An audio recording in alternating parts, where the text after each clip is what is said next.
There's a difference between what Israel, you could say both Israel and Hamas have engaged in genocidal and murderous rhetoric. No. And I'll give you an example. No, yes, they have. No, you can't. Benjamin Netanyahu. No, I can. Is it uncensored or not? Yes. You can say Let me quote what the Israeli authorities have said. Go on. Benjamin Netanyahu, when he quoted Amalek, the scriptures, what does Amalek say? He quotes Amalek when they attacked the Israelites.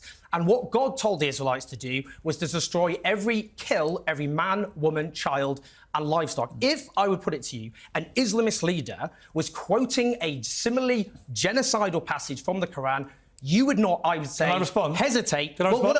We haven't. But you've had a lot. Respond to that I'm point. going to respond just quickly. Israeli officials said that Gaza will end up being a city of tents with no building standing. That they are attacking for damage, not for accuracy. The agricultural minister, Avi Dikti, he said we are rolling out a new Nakba. A Nakba is the mass expulsion, 700,000 Palestinians in 1948. This is why hundreds of genocide scholars, people who are actually, unlike you and I, experts in the field of genocide studies, fear that a genocide is taking place. So the difference between Israel and Hamas is Hamas does not have the capacity to wipe out Israel. Israel is wiping Gaza off the map. That's the point. No.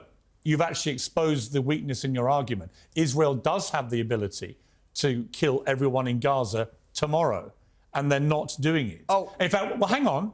What they're doing, and it's indisputable, they are issuing a number of warnings repeatedly to people to go south. Wait and stay out of northern Gaza, right? And then they're pulverising it with airstrikes, and now they've gone in on the ground and they're waging battle with Hamas fighters, terrorists, right? No, hang on. So my point is this.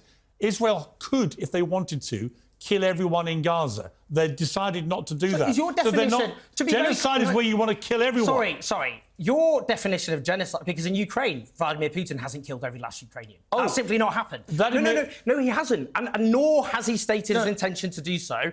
And nor, as brutal and barbaric... Vladimir Putin, absolutely, by illegally invading a sovereign country and indiscriminately bombing anything in front of him... Indiscriminately bombing? ...is waging a form of genocide. Wow.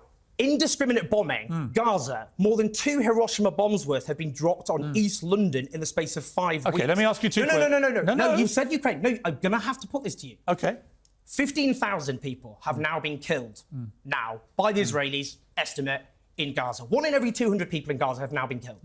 If you were to adjust for population in Ukraine, that would be 300,000 Ukrainian civilians. 300,000, there's been a terrible death toll. It's estimated by the UN 10,000 civilians have been killed since February last year. In the space of 5 weeks, a country with a much smaller population has had a much higher death toll higher officially than that in Ukraine. So how can it be? I'm going to answer. How can it be that you call that genocide, but when you have nearly half the entire civilian death toll of the Bosnian War in a country which is twice the size in terms of population, why isn't that genocide, Piers?